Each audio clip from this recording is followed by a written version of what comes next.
guru kita yang mulia. Beliau merupakan seorang alim lagi banyak ilmunya. Beliau adalah Fadilatul Ustaz Ad-Doktor Abu Hafidzah Irfan MSI Hafizahullah Ta'ala. Dan pada hari ini insyaAllah beliau akan menjelaskan kepada kita mengenai tafsir Juz Amma, yaitu pada surah Al-Zalzalah sampai dengan Al-Qari'ah, yang merujuk kepada kitab tafsir Al-Irfan di Fadilatul Ustaz Abu Hafidzah Irfan Hafizahullah Ta'ala. Karena itu diharapkan bagi para jamaah untuk senantiasa mengamalkan adab-adab penuntut ilmu, karena adab tersebut adalah bagian dari usaha kita untuk mendapatkan ilmu yang mulia. Sekali lagi kita ucapkan jazakumullah khairan kepada antum sekalian, dan selanjutnya dengan penuh kecintaan kami persilahkan kepada beliau untuk menyampaikan muhadharahnya. Tafadhal mashkuran ya Ustaz. Bismillahirrahmanirrahim. Assalamualaikum warahmatullahi wabarakatuh. Alhamdulillahi wahdah, wassalatu wassalamu ala man la nabiyya ba'dah. Ashhadu an la ilaha illallah wahdahu la syarika lah, wa ashhadu anna Muhammadan abduhu wa rasuluh. Allahumma salli ala Muhammadin wa ala alihi wa ashabihi wa man tabi'ahum bi ihsanin ila yaumiddin, amma ba'du. Ikhwati fillah, rahimani wa rahimakumullah. Alhamdulillah, kita senantiasa bersyukur kepada Allah Subhanahu wa taala atas berbagai kenikmatan yang Allah anugerahkan kepada kita, sehingga pada kesempatan kali ini kita bisa duduk bersama di majelis ilmu yang mulia untuk mengkaji ayat-ayat Allah Subhanahu wa taala. Ikhwati fillah, rahimani wa rahimakumullah, masih melanjutkan pembahasan tafsir di Juz Amma, dan kita telah sampai pada tafsir di surat Al-Zalzalah, surat Al-Adiyat, dan surat Al-Qari'ah. Kita mulai dari pembahasan dari surat yang pertama, yaitu surat Al-Zalzalah, surat yang ke-99, terdiri dari 8 ayat. Surat ini Allah turunkan sesudah Allah Subhanahu wa taala menurunkan surat An-Nisa, dan surat ini termasuk dari surat-surat Madaniyah, yaitu surat yang diturunkan setelah hijrahnya Nabi SAW ke Madinah. Meskipun bagian awal dari surat yang mulia ini menjelaskan tentang hari kiamat, tetapi di bagian akhirnya akan mengingatkan kita tentang pentingnya beramal, meskipun amalan itu dirasa kecil oleh mayoritas manusia. Allah Subhanahu wa taala menyebutkan dalam surat yang mulia ini tentang kedahsyatan hari kiamat. Allah Subhanahu wa taala berfirman, A'udzu billahi minasyaitonir rajim. Bismillahirrahmanirrahim. Idza zulzilatil ardu zilzalaha. Apabila bumi digoncangkan dengan guncangan yang sangat dahsyat. Kita tahu bahwa bumi bisa mengalami gempa, mengalami guncangan. Akan tapi guncangan yang terjadi pada hari kiamat adalah guncangan yang sangat dahsyat. Digoncang dengan sedahsyat-dahsyatnya, sehingga bumi akan, yang ada di atas bumi akan hancur semuanya. Lautan akan tumpah, gunung-gunung akan lepas, bahkan bumi mengeluarkan isinya. Dan ini terjadi pada hari kiamat kelak, yang mana bumi digoncangkan oleh Allah Subhanahu wa taala. Wa akhrajatil ardu athqalaha. Karena guncangan yang sangat kuat itu, kita tahu bahwa gempa yang sangat tinggi nilainya, angkanya, maka bisa merobohkan rumah. Bagaimana kiranya ketika bumi digoncang dengan sekuat-kuatnya? Maka isi bumi yang berat itu, athqalaha, yang berat dari bagian bumi, akhirnya keluar karena goncangan yang sangat kuat tersebut. Wa akhrajatil ardu athqalaha. Dan bumi mengeluarkan beban-beban beratnya.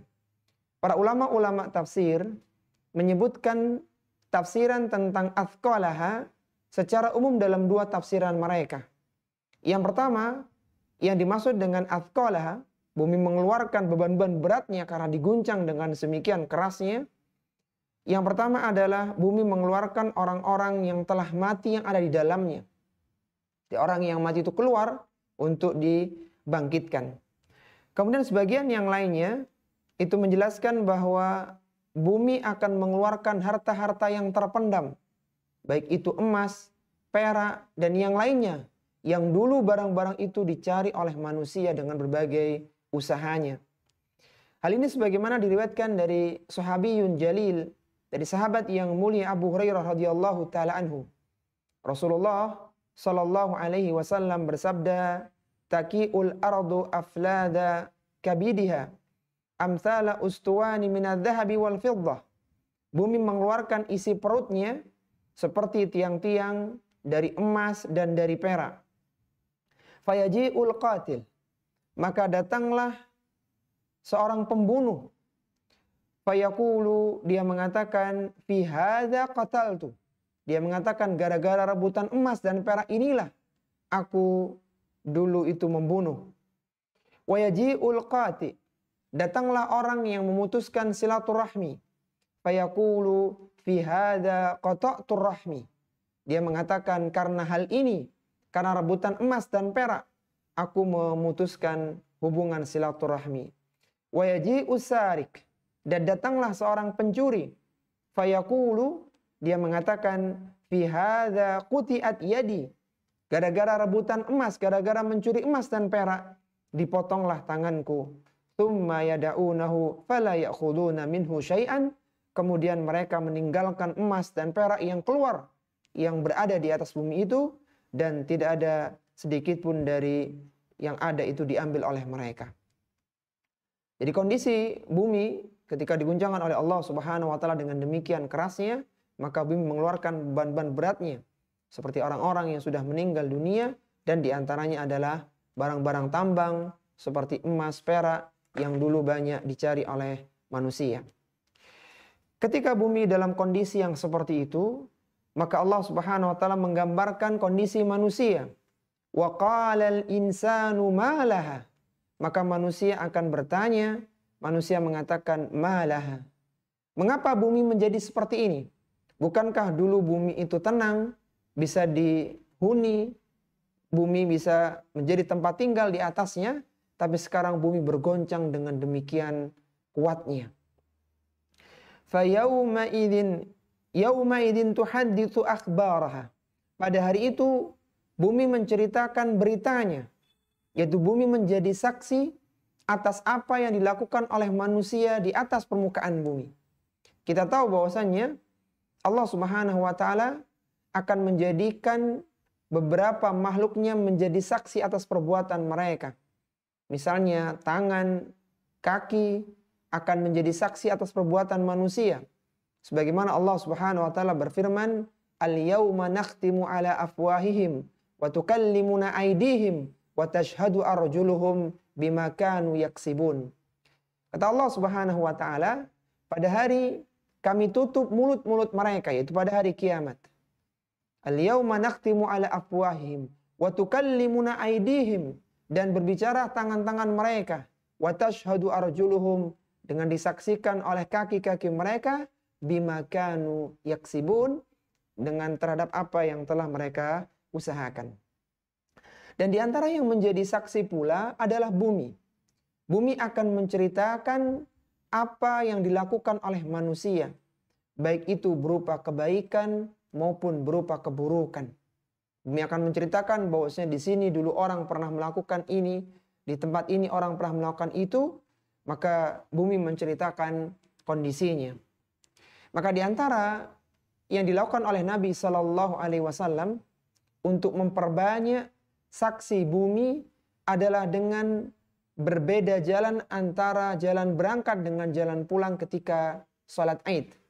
Sebagaimana disebutkan oleh hadis dari Jabir bin Abdullah radhiyallahu ta'ala anhu, ia mengatakan, kana Nabi sallallahu alaihi wasallam idza kana yaumu idin khalafat tariq. Ketika hari Id, Nabi sallallahu alaihi wasallam mengambil jalan yang berbeda antara berangkat dengan pulangnya. Kata para ulama kita, di antara hikmahnya adalah untuk memperbanyak saksi di bumi, bahwa bumi pernah digunakan untuk berjalan menuju ke tempat yang utama, yaitu menuju tempat sholat Id. Jadi secara umum, bumi akan menceritakan kondisi apa yang dialaminya, baik itu berupa kebaikan maupun berupa keburukan yang pernah dilakukan oleh manusia. Bi anna rabbaka awhalaha, karena sesungguhnya Rabbmu telah memerintahkan yang demikian itu kepada bumi. Jadi bumi bergoncang itu bukan dengan kehendaknya sendiri, tapi itu adalah perintah dari Allah Subhanahu wa taala. Bumi menceritakan, menjadi saksi atas perbuatan manusia karena perintah Allah Subhanahu wa taala. Sehingga manusia tidak ada lagi alasan untuk bisa menghindar dari pemberian balasan pada hari kiamat kelak. Yauma idzi yasdurun nasu ashtatan liyuraw a'malahum. Pada hari manusia keluar dari kuburnya dalam keadaan yang bermacam-macam dan diperlihatkan kepada mereka balasan dari amalan mereka. Pada hari ketika ditiupkannya sangkakala yang kedua, maka manusia akan keluar dari kuburnya menuju ke mahsyar. Mereka keluar dalam kondisi kebingungan dan mereka akan keluar menuju ke tempat penghisapan dalam kondisi yang berbeda-beda sesuai dengan amalannya ketika di dunia dahulu, ketika sebelum terjadinya hari kiamat. Ada orang-orang yang celaka dan ada orang-orang yang berbahagia, dan pada saat itu akan diperlihatkan balasan dari amalan mereka selama di dunia. Kemudian setelah Allah Subhanahu wa taala menceritakan tentang kondisi kiamat yang mana manusia dibangkitkan, Allah Subhanahu wa taala berfirman, "Faman ya'mal mithqala dzarratin khairan yarah."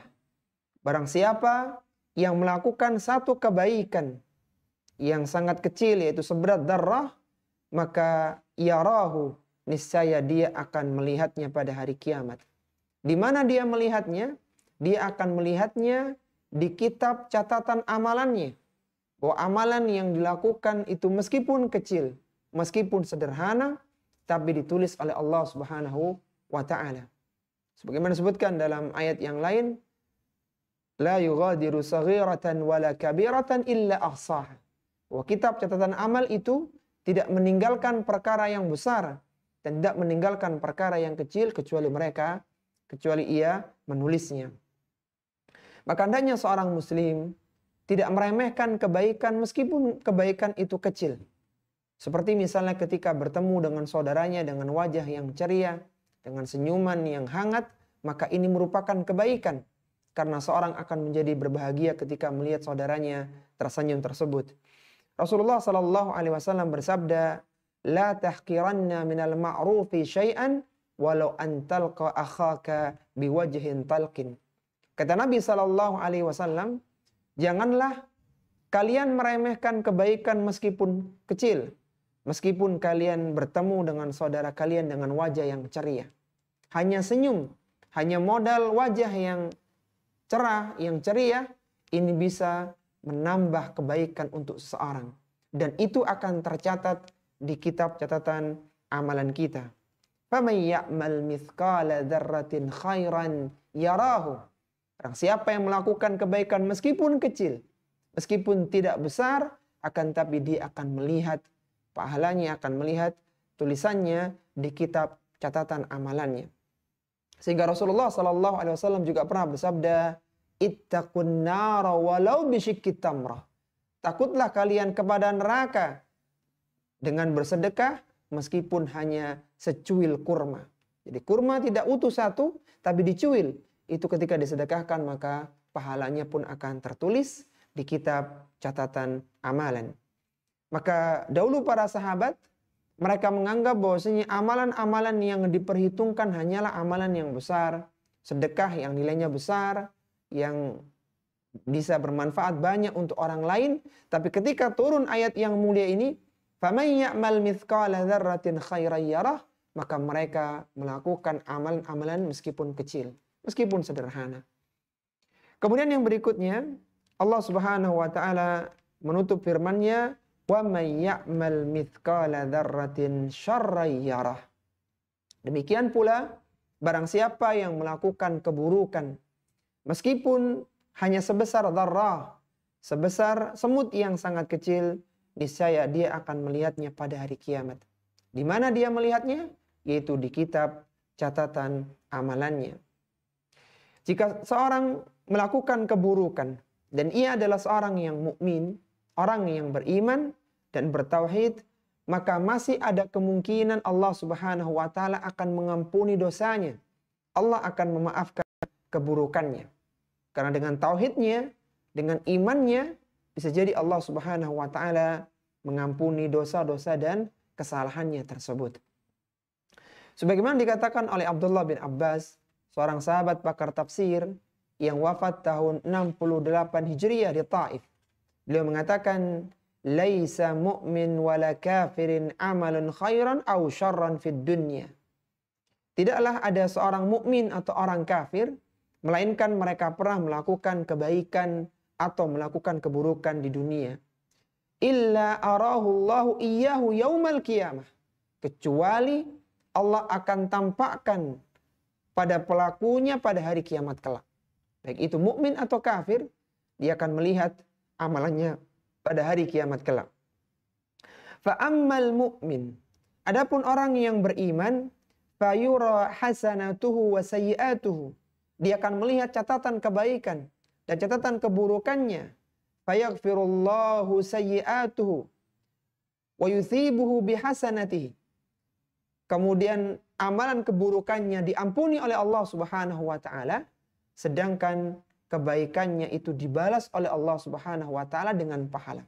Dia pernah bersedekah, dia pernah berpuasa, membaca Al-Qur'an, maka pada hari kiamat akan dibalas dengan pahala yang berlipat ganda. Wa ammal kafir, adapun orang-orang kafir, faturaddu hasanatahu, maka amalan kebaikan mereka itu ditolak oleh Allah Subhanahu wa taala, wa yu'adzibu bisayyi'atihi, dan mereka akan dihukum, mereka akan diadab dengan kesalahan-kesalahan yang pernah mereka lakukan. Seandainya orang kafir pernah melakukan sedekah, membantu orang lain, membangun tempat-tempat kebaikan dan semisalnya, maka Allah tidak akan menerima amalan tersebut. Sebagaimana Allah sebutkan dalam ayat yang lainnya, wa qadimna ila ma amilu min amalin faj'alnahu haba'an mansura. Kami hadapi amalan mereka, kami datangkan amalan-amalan mereka, dan kami jadikan amalan tersebut seperti debu yang berterbangan yang tidak diterima oleh Allah Subhanahu wa taala. Surat yang mulia ini, ikhwati fillah rahimani wa rahimakumullah, mengingatkan kita agar kita bersemangat dalam melakukan amalan kebaikan dan meninggalkan berbagai keburukan meskipun itu dianggap kecil. Syekh Abdurrahman bin Nasir As-Sa'di rahimahullah ta'ala, seorang ulama yang wafat tahun 1376 Hijriah, yang bertepatan dengan 1955 Masehi, ketika menutup tafsirnya di kitab beliau, Taisir Karimir Rahman fi Tafsir Kalamil Mannan, beliau mengatakan dengan perkataan yang sangat indah, hadhil ayah fiha ghayatut targhib fi fi'lil khairi walau qalilan wat tarhibi fi fi'li syar'i fi fi'li syarri walau hakiran. Kata Syekh Sa'di rahimahullahu taala, di dalam ayat yang mulia ini terdapat anjuran untuk melakukan kebaikan meskipun sedikit. Sedangkan ada pula ancaman dari melakukan kebaikan, dari melakukan keburukan meskipun keburukan itu dianggap sesuatu yang kecil. Jadi ingat, semuanya akan diperlihatkan oleh Allah Subhanahu wa taala pada hari kiamat. Adapun perkara ya, apakah dari dosa itu akan menyebabkan seorang itu masuk neraka atau tidak, maka itu tergantung dari kitab, tergantung dari timbangan yang ada di mizan yang akan dibahas dalam surat Al-Qari'ah. Ini ikhwati fillah, surat yang pertama, itu surat Al-Zalzalah, yang menyebutkan tentang hari kiamat, dan diakhiri tentang penyebutan bahwa amalan yang kecil, baik berupa kebaikan maupun keburukan, akan diperlihatkan oleh Allah Subhanahu wa taala pada hari kiamat kelak. Kemudian kita berpindah pada surat yang kedua, itu surat Al-Adiyat, surat yang ke-100, terdiri dari 11 ayat. Surat ini Allah turunkan sesudah Allah Subhanahu wa taala menurunkan surat Al-Asr, dan surat ini termasuk dari surat Makkiyah.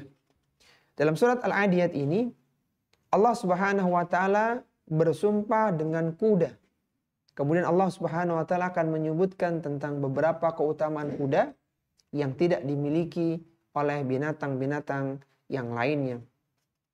Allah Subhanahu wa taala berfirman, "Wal 'adiyati dhabha." Demi kuda perang yang berlari kencang dengan terengah-engah.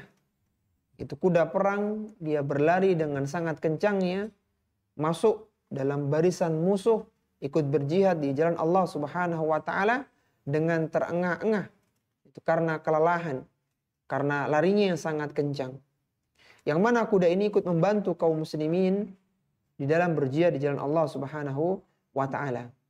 Karena keutamaan kuda itu, Allah bersumpah dengan kuda peperangan tadi atau kuda yang digunakan di dalam peperangan tadi. Wal 'adiyat, demi kuda perang yang berlari kencang, dhabha, yang terengah-engah karena larinya yang sangat kencang tersebut. Allah Subhanahu wa taala bersumpah dengan kuda pada kondisi yang tidak mungkin dilakukan oleh binatang-binatang yang lainnya.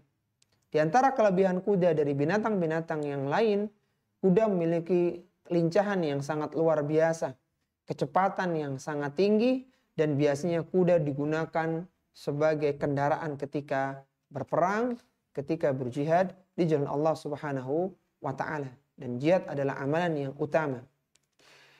Kemudian Allah Subhanahu wa taala berfirman, "Fal muriyati qadha." Demi kuda yang memercikkan api dengan hentakan tapal kakinya. Ketika kuda itu berlari dengan kencang, dan kita tahu kuda itu ada tapalnya di kakinya itu. Ketika hendakannya sangat kuat dan dia bertemu dengan bebatuan, maka terkadang akan mengeluarkan percikan api. Karena besi bertemu dengan batu, dihentak dengan sangat kuat, maka akan memercikkan percikan api. Kondisi kuda yang seperti itulah yang digunakan oleh Allah Subhanahu wa taala dalam sumpah yang kedua ini. Fal muriyati qadha, demi kuda yang memercikkan api dengan hentakan tapal kakinya ketika menginjak bebatuan. Fal mughirati subha, demi kuda yang menyerang secara tiba-tiba di waktu subuh, di waktu pagi. Kuda biasanya digunakan untuk penyerangan di waktu pagi hari. Karena waktu subuh adalah waktu di mana biasanya para musuh itu sedang lalai, sedang tertidur, sehingga ketika diserang di waktu pagi hari itu, maka mereka tidak banyak memberikan perlawanan. Dan biasanya Rasulullah Shallallahu Alaihi Wasallam ketika menyerang suatu kaum, nah ada penyimpangan kaum tersebut, maka Rasulullah Shallallahu Alaihi Wasallam menyerangnya di waktu pagi. Selain karena kondisi mereka yang belum siap untuk diserang, artinya tidak akan banyak perlawanan, maka Rasulullah juga menunggu apakah terdengar adzan di kaum tersebut. Apabila terdengar adzan, maka Rasulullah tidak menyerang mereka. Akan tapi ketika tidak terdengar adzan, maka Rasulullah akhirnya menyerang mereka. Sebagaimana diriwayatkan dari Anas bin Malik radhiyallahu taala anhu, anna Nabiy sallallahu alaihi wasallam idza ghaza bina qauman lam yakun ghazwu bina hatta yusbiha. Nabi sallallahu alaihi wasallam ketika menyerang suatu kaum, beliau tidak menyerangnya hingga datang waktu subuh. Wa yandura fa in sami'a adzanan kaffa anhu. Beliau menunggu apabila terdengar adzan maka beliau menahannya, dia tidak menyerang mereka. Wa illam yasma' adzanan aghara alaihim. Tapi ketika tidak terdengar adzan subuh, maka Rasulullah sallallahu alaihi wasallam menyerang mereka. Jadi biasa waktu subuh itu digunakan sebagai waktu agresi, waktu penyerangan kepada musuh. Karena itu biasanya mereka lengah, dan ini sebagai parameter.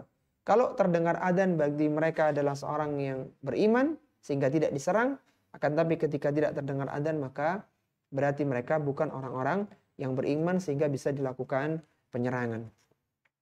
Dan kuda yang biasa menyerang di waktu pagi inilah yang digunakan oleh Allah Subhanahu wa taala di sumpah yang ketiga.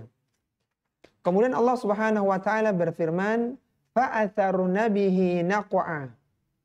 Maka ia menerbangkan debu ke wajah musuh saat peperangan berlangsung. Jadi kuda selain berjasa mengajak, mengantarkan penunggangnya menuju musuh ketika berperang, dia juga membantu untuk menerbangkan debu. Sehingga musuh menjadi kesulitan dalam melihat, ya. Dia terhalang dengan debu, bahkan mungkin bisa sakit matanya. Dan ini membantu kaum muslimin di dalam memenangkan peperangan. Sehingga kuda yang selain dia membantu untuk mengantarkan penunggangnya ke musuh, dia juga membantu untuk musuh itu biar kesulitan di dalam menerima serangan dari kaum muslimin. Fawasata nabihi jam'a, dan menyerbu ke tengah-tengah kumpulan musuh. Dia juga ikut membantu menyerang di tengah-tengah kumpulan musuh, dan ini adalah puncak dari berbagai manfaat kuda. Jadi kuda itu digunakan untuk berperang, dan biasanya digunakan di waktu pagi hari. Dia juga ikut menerbangkan debu, dia juga mengantarkan penunggangnya untuk masuk di medan peperangan, dan peperangan adalah sesuatu yang utama di dalam agama Islam. Jadi jihad fisabilillah adalah sesuatu yang utama dalam agama Islam, dan di antara yang mendukungnya adalah kuda perang tersebut.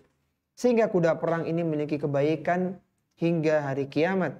Sebagaimana diriwayatkan dari Urwah bin Ja'ad dari Nabi SAW, beliau bersabda, al-khailu ma'qudun fi nawasihal khairu ila yaumil qiyamah.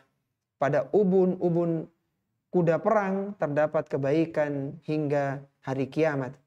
Yang sampai-sampai Allah sebutkan kebaikan kuda tersebut itu dalam surat tersendiri, yaitu surat Al-Adiyat.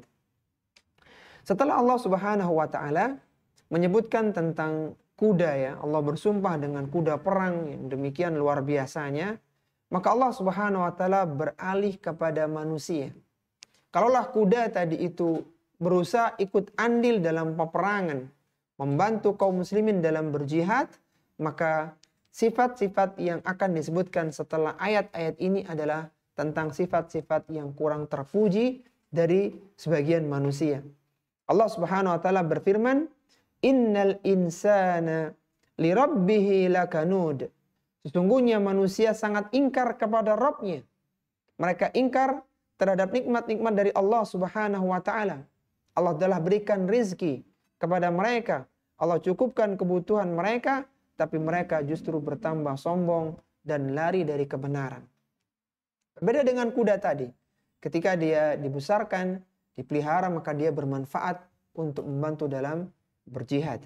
Sedangkan manusia, terkadang ketika diberikan rezeki yang banyak, dimudahkan urusannya, bukan malah dia bersyukur, meningkatkan ibadahnya.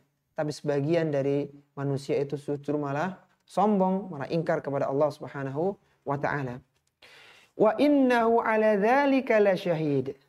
Sesungguhnya manusia menyaksikan sendiri keingkaran tersebut. Sebagian ulama menyebutkan bahwa yang dimaksud dengan innahu di sini adalah manusia, dan sebagian menyebutkan bahwa ini adalah dhamir untuk Allah Subhanahu wa taala. Jadi Allah melihat, menyaksikan keingkaran mereka. Keingkaran tersebut itu diketahui oleh Allah Subhanahu wa taala, dan pelakunya juga mengetahuinya. Jadi dia tahu pengaruhnya. Kemudian Allah Subhanahu wa taala berfirman, wa innahu lihubbil khairi lasyadid. Sesungguhnya ia sangat kikir karena cintanya terhadap harta. Al-khair di sini adalah, maksudnya adalah harta, al-mal. Jadi mereka sangat kikir, sangat pelit terhadap harta yang dimilikinya. Itu menjadikan dia meninggalkan kewajiban yang dibebankan kepada dirinya, seperti menunaikan zakat, seperti bersedekah, berinfak, dan yang lainnya. Afala ya'lamu idza bu'thira ma fil qubur. Apakah mereka tidak mengetahui apabila dibangkitkan apa yang ada di dalam kubur? Itu orang-orang yang telah mati ketika dibangkitkan pada hari kiamat untuk dikumpulkan dan dihisab. Wa hussila ma fis sudur. Dan ditampakkan apa yang ada dalam dada-dada mereka. Itu berupa kebaikan maupun keburukan. Keinginan yang baik maupun keinginan yang buruk. Inna rabbahum bihim yawma idhil la khabir. Sesungguhnya Rabb mereka pada hari itu mengetahui keadaan mereka. Jadi sungguhnya Allah Subhanahu wa taala pada hari kiamat, pada hari pembalasan dan hari hisab, mengetahui semua perbuatan mereka, baik yang nampak maupun yang tersembunyi, semua akan mendapatkan balasan dari Allah Subhanahu wa taala. Pembalasan terhadap amalan tersebut itu di bawah pengetahuan dan pengawasan dari Allah Subhanahu wa taala, dan mereka tidak dolimi sedikit pun. Jadi surat yang mulia ini, ikhwati fillah, menjelaskan tentang bagaimana sifat keingkaran manusia, diberikan nikmat tapi mereka kufur dari nikmat-nikmat tersebut dengan melakukan banyak keburukan-keburukan. Dan beda dengan kuda tadi, yang mana kuda itu membantu dalam peperangan, dalam beribadah, melakukan jihad fisabilillah. Baik, sekarang kita masuk pada surat yang terakhir, yaitu surat Al-Qari'ah. Ini bersambung pembahasannya tentang hari kiamat. Surat Al-Qari'ah yaitu surat yang ke-101, terdiri dari 11 ayat. Surat ini Allah turunkan sesudah Allah Subhanahu wa taala menurunkan surat Quraisy, dan ini termasuk surat Makkiyah. Allah Subhanahu wa taala berfirman, Al-Qari'ah. Al-Qari'ah merupakan salah satu nama dari nama-nama hari kiamat. Sesuatu yang utama, yang besar, yang mulia, itu biasanya memiliki nama yang lebih dari satu. Seperti misalnya Rasulullah Muhammad SAW itu memiliki beberapa nama. Di antaranya adalah Ahmad. Jadi beliau memiliki beberapa nama. Di antara yang memiliki banyak nama pula ya, karena keutamaannya adalah hari kiamat. Hari kiamat kadang disebut dengan Yaumul Fasl, kadang disebut dengan Al-Qari'ah, Al-Qiyamah, dan yang lainnya, Al-Waqi'ah. Jadi ada beberapa nama. Sedangkan Al-Qari'ah ini itu menjadi salah satu nama hari kiamat. Kenapa hari kiamat dikatakan atau dinamakan sebagai Al-Qari'ah? Al-Qari'ah artinya yang menggetarkan, karena hari kiamat menggetarkan dan mengejutkan manusia dengan kengerian yang terjadi di dalamnya. Jadi kita sudah membahas tentang tafsir surat Al-Zalzalah. Ketika terjadi goncangan yang sangat kuat, maka waqalal insanu malah. Manusia mengatakan, mengapa bumi seperti ini? Jadi mereka terkejut, mereka kaget, kenapa bumi menjadi seperti ini. Dikatakan Al-Qari'ah untuk hari kiamat karena manusia terkejut. Kenapa tiba-tiba bumi menjadi seperti ini? Bumi menjadi sangat mengerikan, menjadi sangat kondisinya sangat menakutkan. Mal qari'ah wa ma adraka mal qari'ah. Apakah itu Al-Qari'ah? Dan tahukah engkau apakah itu Al-Qari'ah? Kalimat ini, mal qari'ah wa ma adraka mal qari'ah, adalah pertanyaan untuk menunjukkan betapa dahsyatnya dan besarnya hari kiamat. Jadi ketika ditanyakan, tahukah kalian apakah itu hari kiamat? Maka ini supaya orang-orang yang diajak berbicara, yang membaca Al-Quranul Karim, memberikan perhatian tentang Al-Qari'ah itu. Dan setiap ayat di dalam Al-Quran, setiap pertanyaan yang ada dalam Al-Quran yang ditanyakan dengan menggunakan kata ma'adraka, maka akan dijelaskan oleh Allah Subhanahu wa taala apa jawabannya. Sedangkan ketika menggunakan yudrika, maka Allah Subhanahu wa taala tidak menyebutkan, tidak menjelaskan jawaban dari pertanyaan tersebut. Hal ini sebagaimana perkataan Sufyan bin Uyainah, seorang tabi'ut tabi'in di Makkah yang wafat tahun 198 Hijriah. Beliau mengatakan, "Ma kana fil Qur'ani ma adraka faqad a'lamahu wa ma qala wa ma yudrika fa innahu lam yu'limhu." Kata Sufyan bin Uyainah rahimahullahu taala, tidaklah disebutkan di dalam Al-Qur'an sebuah pertanyaan dengan menggunakan kalimat ma adraka, tahukah engkau? Maka faqad a'lamahu, maka ketahuilah sesungguhnya Allah Subhanahu wa taala akan memberitahukan jawabannya.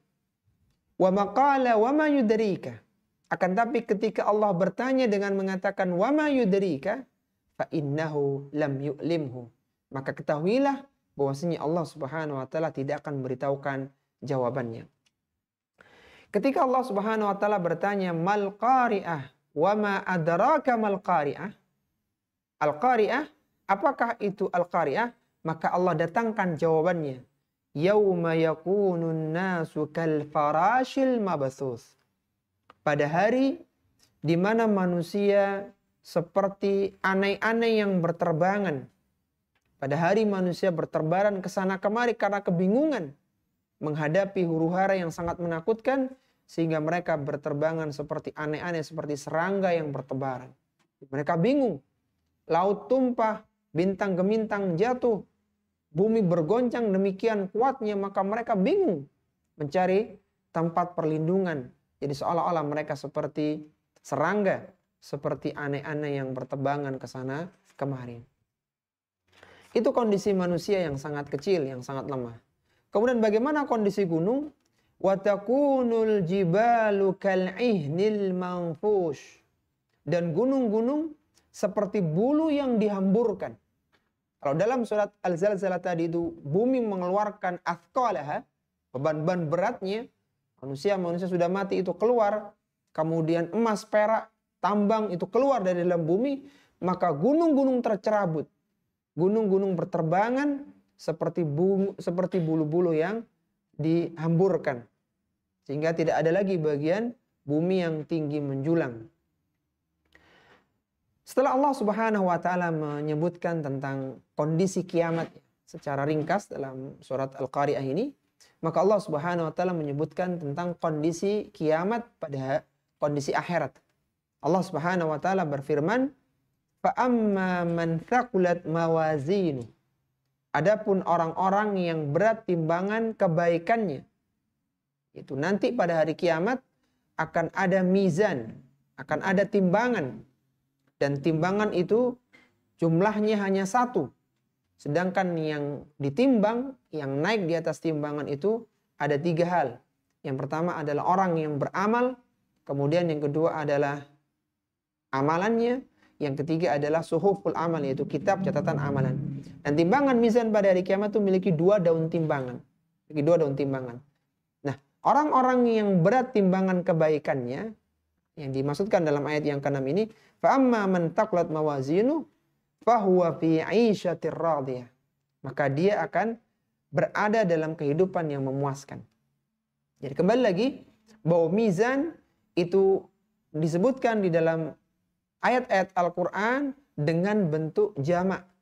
Sedangkan disebutkan dalam hadis-hadis Nabi SAW dalam bentuk tunggal biasanya. Kalau jamak ini mawazin. Fa'amma man thaqulat mawazin. Adapun orang-orang yang berat timbangan-timbangan kebaikannya. Kalau disebutkan dalam hadis misalnya, walhamdulillahi tamla'ul mizan. Dan ucapan alhamdulillah itu memberatkan timbangan kebaikan. Kenapa disebutkan dalam bentuk jamak ya? Karena yang naik di atas timbangan itu ada 3 hal tadi itu. Yaitu pelakunya, orang yang beramal akan naik, kemudian amalan manusia, dan suhuful amal, dan kitab catatan amalannya. Di antara dalilnya adalah tentang hadis bitaqah, yang mana disebutkan dalam hadis yang panjang itu dari Abdullah bin Amr bin Al-As radhiyallahu ta'ala anhuma. Ada orang yang memiliki buku catatan amal yang sangat banyak. Diletakkan dalam 1 daun timbangan, kemudian diletakkan bitaqah, yaitu kartu yang bertuliskan la ilaha illallah. Kemudian fatudau sijillat fi kifatin wal bitaqatu fi kifatin. Diletakkanlah kitab-kitab catatan amalannya di 1 daun timbangan, dan bitaqah, kartu yang bertuliskan la ilaha illallah, di 1 daun timbangan. Kemudian ternyata yang berat adalah kalimat la ilaha illallah. Ini sebagai dalil bahwa kitab catatan amal itu naik di atas timbangan.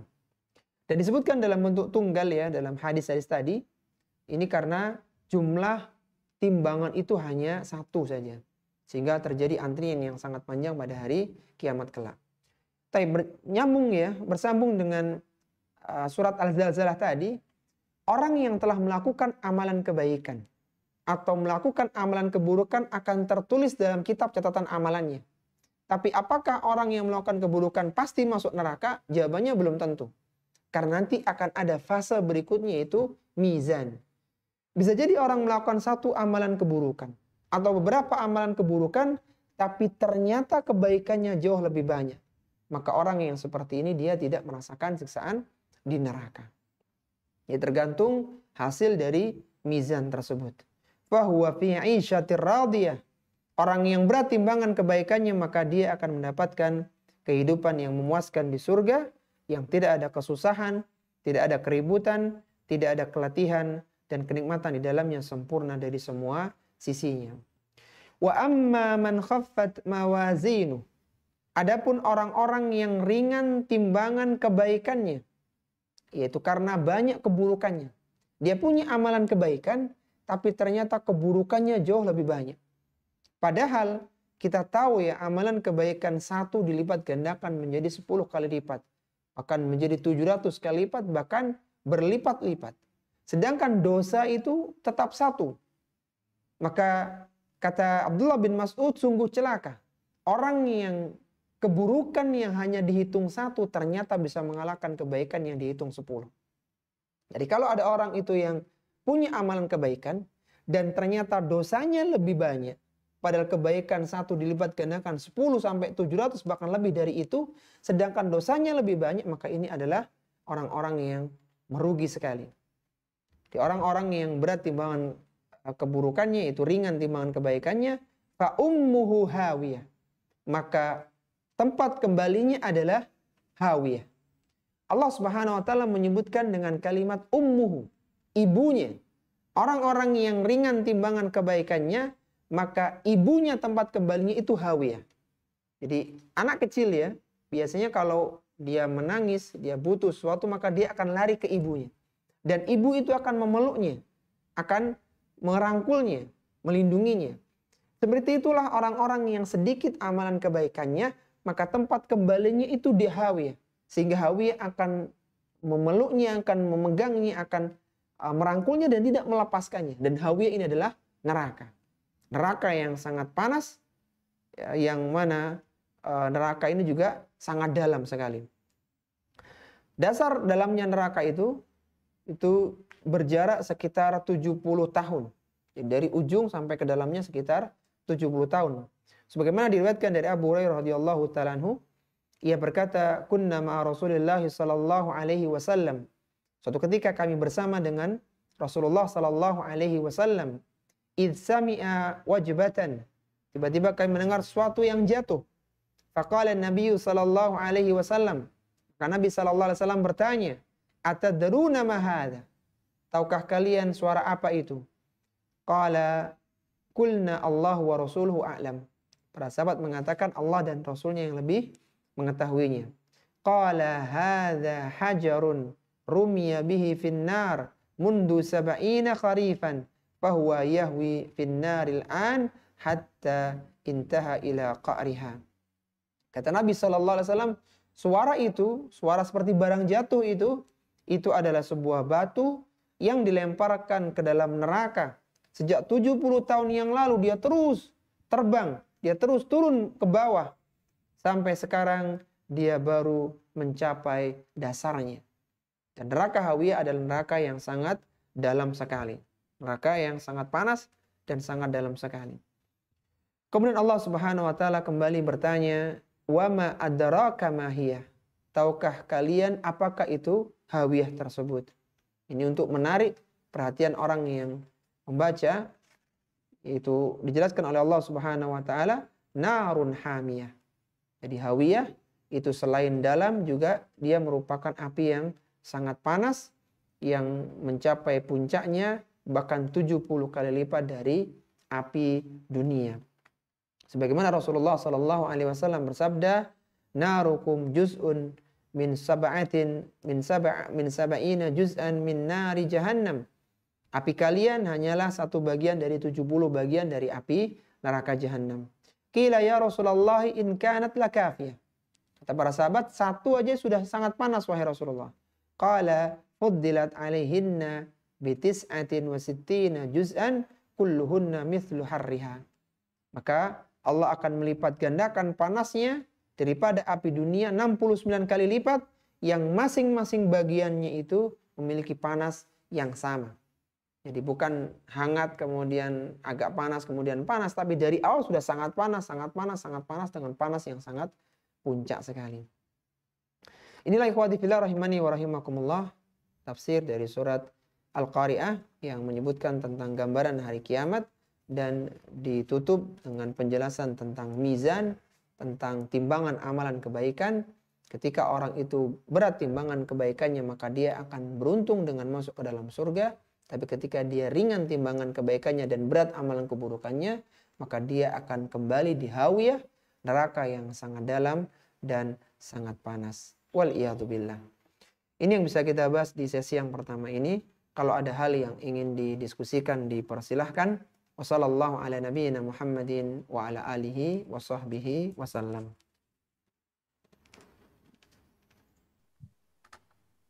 Jazakumullah khair Ustaz atas penjelasannya. Semoga bermanfaat bagi rekan-rekan sekalian, baik yang menonton melalui Zoom ataupun yang melalui YouTube.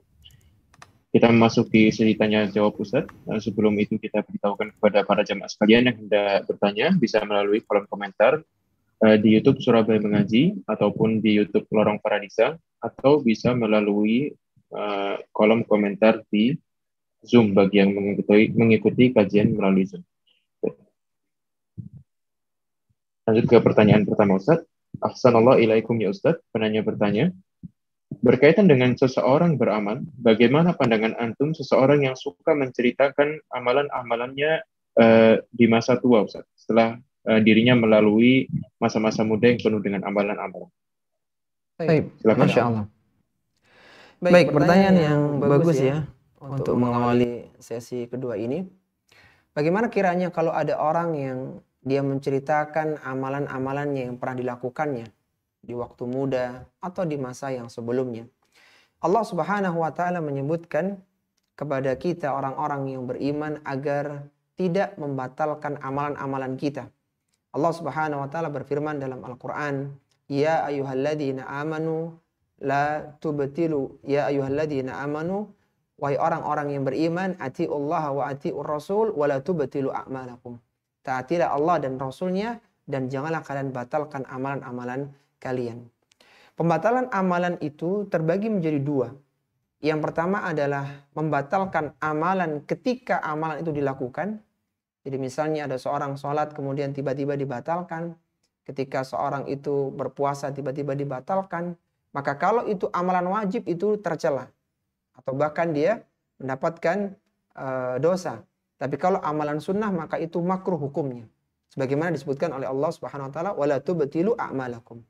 Ini maksud yang pertama dari ayat tersebut di surat Muhammad itu. Kemudian yang kedua adalah pembatalan pahala amalan. Dan ini yang lebih berbahaya lagi. Ada beberapa hal yang bisa membatalkan pahala amalan. Seperti misalnya kesyirikan. Allah Subhanahu wa taala berfirman, "La in asyrakta la yahbatanna 'amaluka wa la takunanna minal khasirin." Seandainya engkau berbuat syirik, maka niscaya aku akan hapuskan amalanmu, kata Allah, dan aku akan jadikan kau termasuk orang-orang yang merugi. Ini yang bisa merusak pahala amalan. Jadi amalannya sudah selesai, tapi pahalanya itu menjadi rusak. Di antara yang merusak pahala amalan lagi adalah riya dan sum'ah. Riya adalah menampakkan amalan, sum'ah itu menceritakan amalan. Jadi dia ceritakan amalannya, sehingga amalan yang sudah mendapatkan pahala, tertulis sebaik-baik sebuah kebaikan, maka bisa hilang pahalanya. Sebagaimana suatu ketika salah seorang salaf ya, Muhammad bin Sirin, dia mendengar ada seorang laki-laki yang mengatakan kepada orang lain, "Fa'altu kada wa kada," aku sudah melakukan ini dan aku melakukan itu. Dan terdengar kepada Muhammad bin Sirin rahimahullahu ta'ala. Apa kata Muhammad bin Sirin? Bila mengatakan, "Uskut fala khaira idza uhsiyah." Diamlah engkau karena tidak ada kebaikan ketika kebaikan itu disebut-sebut. Sehingga di antara yang perlu kita waspadai setelah beramal adalah menghindari amalan-amalan, perbuatan-perbuatan yang bisa merusak, bahkan bisa menghilangkan pahala sebuah amalan. Di antara yang bisa merusak pahala amalan adalah mengungkit-ungkit pemberian. Jadi misalnya seorang sudah memberi, kemudian disebut-sebut, maka bisa menghapuskan pahalanya. Jadi kembali dalam pertanyaan tadi, bagaimana kiranya kalau ada orang yang beramal, maka sebaiknya dia tidak menyebut-nyebut amalannya. Dia lebih sibuk untuk mengingat keburukan-keburukannya, untuk dia bertobat kepada Allah Subhanahu wa taala daripada dia menghitung kebaikannya. Karena kebaikannya sudah tertulis, dia tinggal menunggu pahala dan balasan dari Allah Subhanahu wa taala. Adapun amalan-amalan yang disebut-sebut apalagi dipamerkan kepada orang lain, maka bisa merusak pahala amalan tersebut. Kalau niatnya ingin memotivasi orang, maka pastikan dia aman dari riya. Dia tidak ingin dipuji, disanjung oleh manusia, tapi ingin mengajak orang itu untuk beramal. Kalau tidak, maka sebaiknya tidak diceritakan amalan tersebut kepada orang lain agar terjaga. Wallahu ta'ala alam. Assalamualaikum ilaikum ya Ustaz. Penanya bertanya, bagaimana pahala di hadapan Allah Azza wa Jal bagi seseorang yang miskin, yang dirinya semangat untuk bersedekah meskipun hanya 1.000, 2.000 perak? Silakan Ustaz. Baik. Iya, tentang masalah sedekah ikhwati fillah rahimani wa rahimakumullah. Sangat banyak sekali ayat-ayat dan hadis-hadis yang menyebutkan tentang keutamaan sedekah, bahkan anjuran tentang bersedekah. Sebagaimana Allah Subhanahu wa taala menyebutkannya di salah satu ayat Al-Qur'an, Allah Subhanahu wa taala berfirman, "Ya ayyuhalladzina amanu anfiqu mimma razaqnakum." Wahai orang-orang yang beriman, infakkanlah sebagian dari apa yang telah diberikan oleh Allah kepadamu. Dalam beberapa ayat yang lainnya disebutkan, "Ya ayyuhalladzina amanu la tulhikum amwalakum wa auladakum." Janganlah wahai orang-orang yang beriman, janganlah kesibukan kalian dengan harta kalian dan anak-anak kalian menjadikan kalian lupa kepada Allah Subhanahu wa taala. Dan infakkanlah harta kalian. Dan beberapa ayat-ayat yang lainnya ya, yang sangat banyak tentang keutamaan berinfak. Maka ini semua mendorong kaum muslimin agar menyisihkan sebagian hartanya untuk berinfak dan bersedekah. Apa bedanya antara infak dengan sedekah? Infak itu lebih spesifik dengan harta, sedangkan sedekah itu umum. Sehingga Rasulullah SAW juga pernah bersabda bahwa kalimat yang baik itu adalah sedekah. Seorang membantu orang lain itu adalah sedekah. Bahkan salat duha itu bisa mengganti sedekahnya sendi-sendi yang ada di tubuh manusia yang berjumlah 360 sendi itu. Jadi sedekah lebih daripada infak. Bagaimana kiranya kalau orang ini tidak memiliki banyak harta, dia hanya mengeluarkan sedikit. Maka kita ingat pada ayat tadi, "Faman ya'mal mithqala dzarratin khairan yarahu." Barang siapa yang melakukan amalan kebaikan meskipun kecil, yarahu, niscaya dia akan melihat pahalanya pada hari kiamat kelak.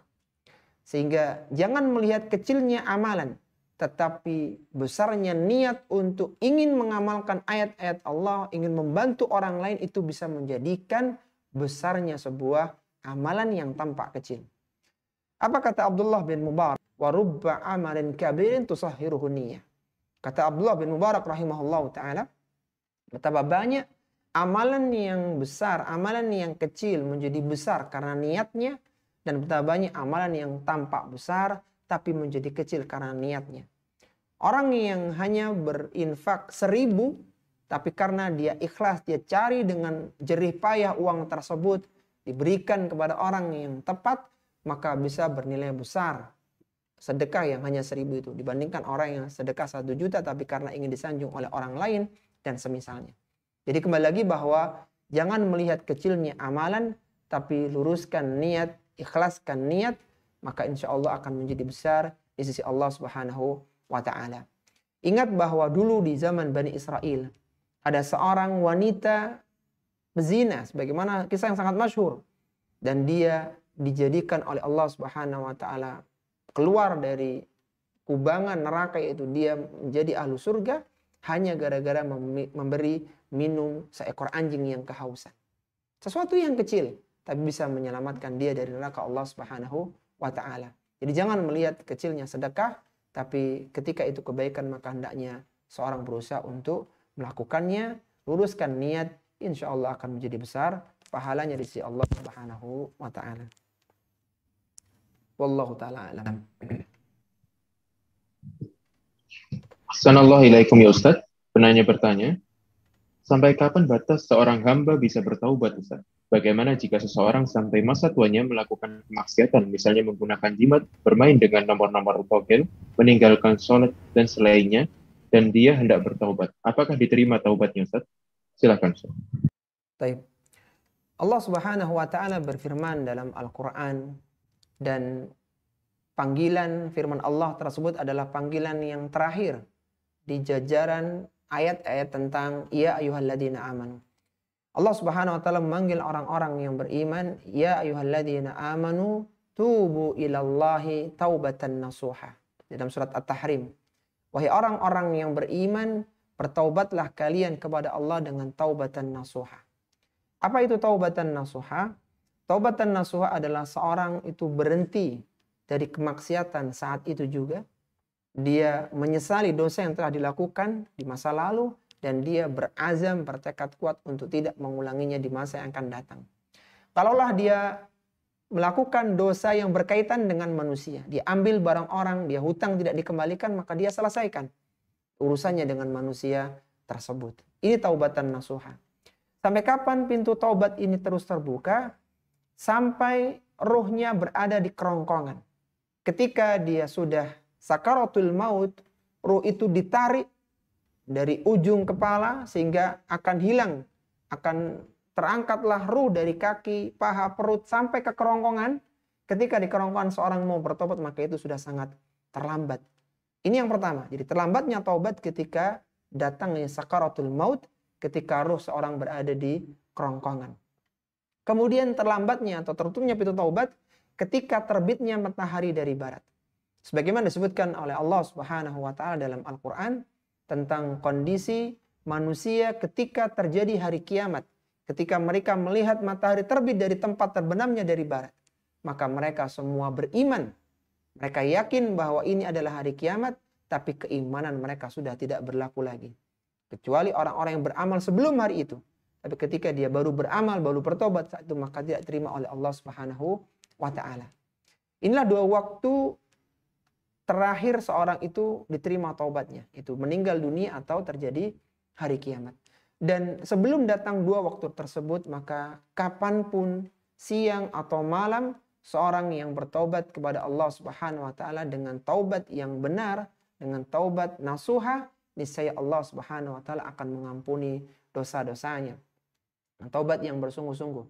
Sebagaimana Rasulullah sallallahu alaihi wasallam bersabda, "At-taibu minadz-dzambi kaman la dzambalahu." Seorang yang benar-benar bertaubat dari dosanya seperti orang yang tidak pernah melakukan dosa. Jadi sebanyak apapun dosa itu, maka ketika seorang bertobat kepada Allah Subhanahu wa taala, maka akan diterima, kecuali dalam dua keadaan tadi, itu ketika sakaratul maut dan ketika matahari terbit dari barat. Wallahu taala alam. Assalamualaikum ya Ustaz. Penanya bertanya, apakah membaca Al-Quran pahalanya sampai ke mayit? Karena saya selalu mengaji untuk ayah saya setelah sholat isya. Dan apakah ada amalan-amalan yang bisa saya lakukan agar menambah pahala ayah saya, Ustaz? Silakan, Ustaz. Taib, tentang amalan untuk orang yang telah meninggal dunia, para ulama-ulama kita telah menjelaskan sebagaimana disebutkan oleh Allah Subhanahu wa taala di dalam Al-Qur'an, alla taziru wizra ukhra, bahwa dosa seorang itu tidak ditimpakan kepada yang lainnya. Wa anna laisa lil insani illa ma sa'a, dan manusia tidak mendapatkan kecuali apa yang telah diamalkannya. Dan beberapa ayat-ayat yang lainnya, maka para ulama kita menyebutkan bahwa amalan seseorang itu pada asalnya adalah untuk dirinya sendiri. Ketika akan diberikan kepada orang lain, maka harus didukung dengan dalil-dalil yang mendukungnya. Seperti misalnya seorang itu ingin menghajikan orang tuanya, maka itu ada dalilnya. Dan semisalnya, jadi ada dalil-dalil yang menunjukkan bahwa amalan tersebut itu bisa digunakan untuk orang lain. Yang berikutnya yang perlu kita pahami, ikhwati fillah rahimani wa rahimakumullah, bahwa amalan seseorang ketika orang lain itu memiliki andil terbentuknya atau terjadinya amalan tersebut, maka orang yang memiliki andil itu juga mendapatkan pahala. Misalnya begini, orang tua itu ikut andil dalam menjadikan anak menjadi anak yang salih. Jadi anaknya disekolahkan di sekolahan yang baik sehingga menjadi anak-anak yang salih, maka setiap anak ini membaca Al-Quran, setiap anak ini sholat, setiap anak ini melakukan amalan-amalan kebaikan, orang tua pun mendapatkan pahalanya. Sebagaimana Rasulullah SAW bersabda, Inna auladakum min kasbikum. Sesungguhnya anak-anak kalian adalah dari usaha kalian. Artinya usaha kalian yang kalian akan mendapatkan pahalanya. Sehingga tidak perlu bagi seorang anak, dia mengkhususkan ya ini untuk orang tuaku dan semisal, tapi ketika dia melakukan amalan kebaikan, maka orang tua yang ikut andil dalam kebaikan tersebut menjadi sebab orang tua mendapatkan pahalanya. Sebagaimana disebutkan dalam hadis Nabi SAW, man dalla ala khairin falahu mithlu ajri fa'ilihi. Barang siapa yang menunjukkan pada kebaikan, anak disekolahkan di sekolah-sekolah yang baik sehingga dia tahu kebaikan, falahu mithlu ajri fa'ilihi. Maka orang tua yang menyekolahkan mendapatkan pahala seperti anak yang mengamalkannya. Dan yang perlu kita ingat ikhwati fillah, rahimani wa rahimakumullah, bahwa anak itu hendaknya berbakti kepada kedua orang tuanya. Dan di antara bentuk baktinya ketika orang tuanya telah meninggal dunia adalah memohonkan ampunan untuk orang tuanya tersebut.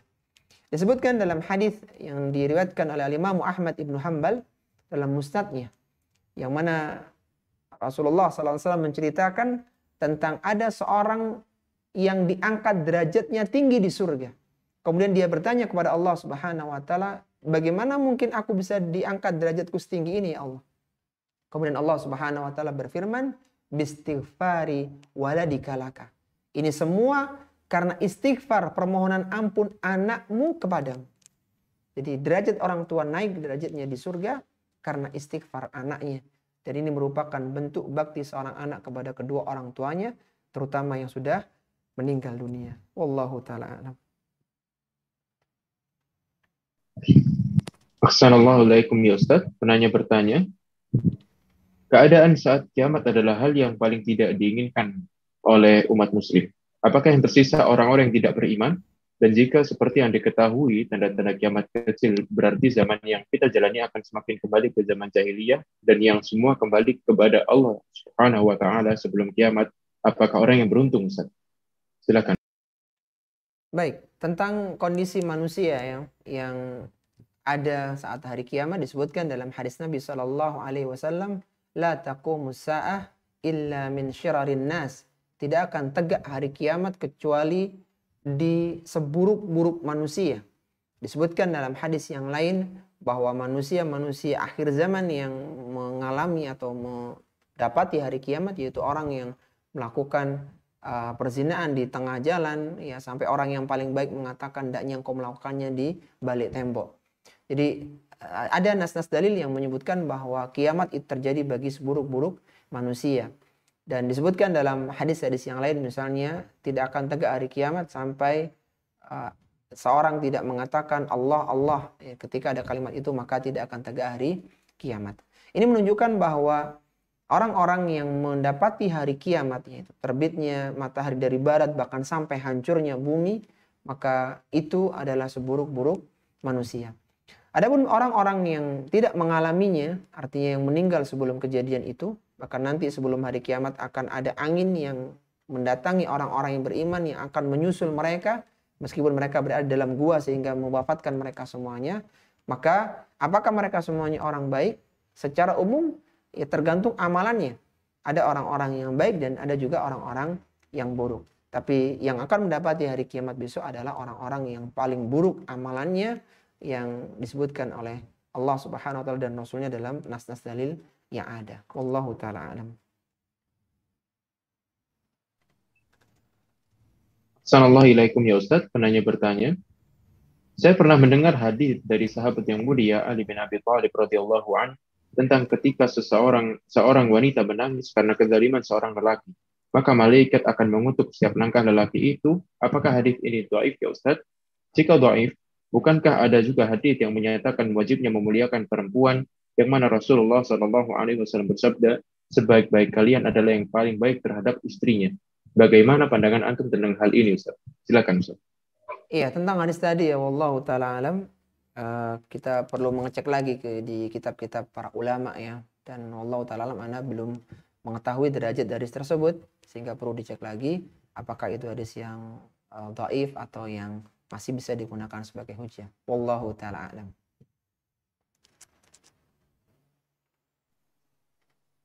Sanallahu ilaikum ya Ustaz. Penanya bertanya, jikalau takdir surga dan neraka telah ditakdirkan oleh Allah Azza wa Jal pada seseorang, apakah perilaku jahat atau baik sudah ditakdirkan pula Ustaz? Silakan Ustaz. Taib, Masya Allah. Tentang masalah takdir ikhwati fillah rahimani wa rahimakumullah, Ahlussunnati wal Jamaah memiliki 4 tingkatan di dalam memahami takdir ini. Karena dalam masalah takdir ini ada 2 kelompok yang ekstrim, yaitu orang-orang yang meyakini bahwa mereka itu membuat takdir, yaitu orang-orang Qadariyah, dan ada orang-orang yang meyakini bahwa mereka itu dipaksa dengan takdir sehingga tidak bisa memilih, yaitu orang-orang Jabriyah. Ahlussunnati wal Jamaah berada di tengah-tengah di antara mereka, yaitu manusia ini memiliki kehendak, memiliki masyiah, tapi kehendak mereka di dalam kehendak Allah Subhanahu wa taala. Sehingga Ahlussunnati wal Jamaah memiliki 4 tingkatan dalam memahami takdir. Dan perlu kita tahu ya, bahwa memahami takdir dengan baik ini adalah bagian dari agama kita. Suatu ketika Ibnu Ad-Dailami itu mendatangi Ka'ab bin Malik radhiyallahu ta'ala. Kata Ibnu Ad-Dailami, dia mengatakan, wahai Ka'ab bin Malik, dalam hatiku masih ada ganjalan tentang masalah takdir ini. Ada hal yang belum bisa aku terima tentang masalah takdir ini. Maka Ka'ab bin Malik dengan nada tinggi dia mengatakan, wallahi law anfaqta mithla Uhudin dahaban ma qabilahu Allahu minka hatta tu'mina bil qadar. Maka Ka'ab bin Malik mengatakan kepada Ibnu Ad-Dailami, demi Allah, seandainya engkau berinfak dengan emas sebesar gunung Uhud, niscaya Allah tidak akan menerima infakmu tersebut sampai engkau beriman dengan takdir dengan benar. Bagaimana memahami takdir dengan benar? Yang pertama adalah al-ilmu, bahwa semua yang terjadi di muka bumi ini itu telah diketahui oleh Allah Subhanahu wa taala. Jadi ilmu Allah Subhanahu wa taala itu mencakup azali wa abadi. Azali wa abadi, yaitu sebelum adanya makhluk dan akan berlaku selama-lamanya. Jadi Allah mengetahui segala sesuatu sebelum adanya sesuatu tersebut. Kemudian yang kedua adalah al-kitabah. Pengetahuan Allah tersebut itu ditulis oleh Allah Subhanahu wa taala. Dan kitabah terbagi menjadi 4 tingkatan. Yang pertama adalah kitabah azaliyah, penulisan takdir secara azali yang terjadi ketika 50.000 tahun sebelum penciptaan langit dan bumi. Kemudian yang kedua adalah kitabah umriyah, itu penulisan takdir ketika sekali seumur hidup, waktu bayi berada dalam rahim ibunya 120 hari. Kemudian kitabah hauliyah yang terjadi di malam Lailatul Qadar. Yang keempat adalah kitabah yaumiyah. Jadi penulisan takdir azali, kemudian seumur sekali, setahun sekali, dan harian. Kemudian yang ketiga adalah masyiah, bahwa Allah Subhanahu wa taala, bahwa manusia itu memiliki kehendak, tapi kehendak manusia di dalam kehendak Allah Subhanahu wa taala. Dan kehendak Allah itu terbagi menjadi 2, ada kehendak kauniyah dan ada kehendak syar'iyah. Kehendak syar'iyah adalah kehendak yang Allah kehendaki tapi belum tentu terwujud. Sedangkan kehendak kauniyah adalah kehendak yang terjadi tapi belum tentu Allah ridhai. Kemudian yang keempat adalah al-khalaq, bahwa semua yang terjadi itu adalah dengan ciptaan Allah Subhanahu wa taala, baik itu kebaikan maupun keburukan. Kembali dalam pertanyaan, apakah seorang itu melakukan amalan keburukan dan kebaikan itu adalah takdir dia? Jawabannya adalah iya. Kebaikan dan keburukan itu semua telah ditetapkan oleh Allah Subhanahu wa taala. Sebagaimana disebutkan dalam hadis Abdullah bin Mas'ud, hadis yang sangat terkenal tentang takdir manusia, bahwa ketika bayi berada dalam rahim ibunya 120 hari, maka Allah Subhanahu wa taala perintahkan kepada malaikat untuk menuliskan 4 hal. Yaitu dituliskan amalan rizkinya, amalannya, celaka dan bahagianya, dan ajalnya. Ada 4 hal yang dituliskan di sana. Di antaranya adalah amalannya. Yaitu apakah amalannya baik atau buruk, semua sudah dituliskan di sana. Adapun untuk amalan keburukan ya, meskipun kita tahu itu sudah ditetapkan oleh Allah Subhanahu wa taala, tapi sebagai adab seorang muslim kepada Allah Subhanahu wa taala, tidak boleh dia menyalahkan atau menyandarkan diri dengan hal tersebut. Artinya begini, ketika seorang itu melakukan sebuah dosa, misalnya mencuri, secara takdir dia ditetapkan, tapi dia tidak boleh menyatakan bahwa aku telah ditakdirkan mencuri sehingga aku tidak bisa berbuat yang lainnya. Ini tidak diperbolehkan. Karena dia tidak tahu apakah ditakdirkan mencuri atau tidak kecuali setelah terjadi. Sehingga tidak bisa beralasan dengan takdir dalam masalah keburukan. Suatu ketika ada seorang pencuri yang tertangkap di tangan Umar bin Khattab radhiyallahu taala. Dan dia mengatakan mahlan ya Amirul Mukminin. Ketika akan dipotong tangannya, dia mengatakan mahlan ya Amirul Mukminin. Tahan sebentar wahai Amirul Mukminin. Innama saraktu biqadarillah, kata dia. Sesungguhnya aku ini mencuri karena takdir Allah Subhanahu wa taala. Jadi dia beralasan dengan takdir, dia benar. Apa kata Umar bin Khattab? Wa innama naqta'u biqadarillah. Dan aku potong tanganmu juga dengan takdir Allah Subhanahu wa taala. Jadi ringkasnya kembali dalam pertanyaan bahwa amalan kebaikan dan amalan keburukan itu semua takdir dari Allah Subhanahu wa taala, tapi untuk amalan keburukan tidak boleh dinisbahkan, tidak boleh disandarkan kepada Allah sebagai bentuk adab, dan seorang itu tidak tahu kebaikan atau keburukan kecuali setelah terjadi, dan keburukan itu hanya dalam sudut pandang manusia, bukan dari sudut pandang Allah Subhanahu wa taala. Dan manusia berjalan di atas takdirnya. Wallahu taala alam. Ahsanallahu ilaikum ya Ustaz. Penanya bertanya, jika seorang istri berinfak dengan uangnya sendiri, apakah harus meminta izin kepada suami terlebih dahulu, Ustaz? Silakan, Ustaz. Tentang infaknya seorang istri, kita perlu membagi bahwa ada harta milik istri dan ada harta milik suami. Dan ini harusnya dibedakan dalam sebuah rumah tangga. Apabila harta itu adalah milik istri secara pribadi, misalnya istri mendapatkan mahar dari suaminya ketika awal pernikahan, itu menjadi hak istri. Ketika suaminya berikan nafkah kepada istri, maka itu menjadi hak istri.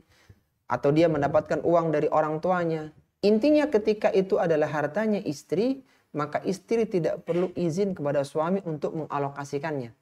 Untuk berbelanja, bahkan untuk berinfak tidak perlu izin. Akan tapi ketika status uang itu adalah hartanya suami, maka istri tidak boleh menggunakannya kecuali dengan izin. Harus izin kepada suaminya. Kalau itu adalah harta suami.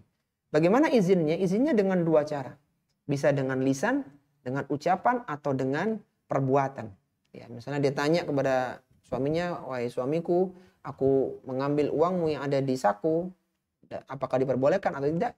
Maka itu contoh menggunakan lisan.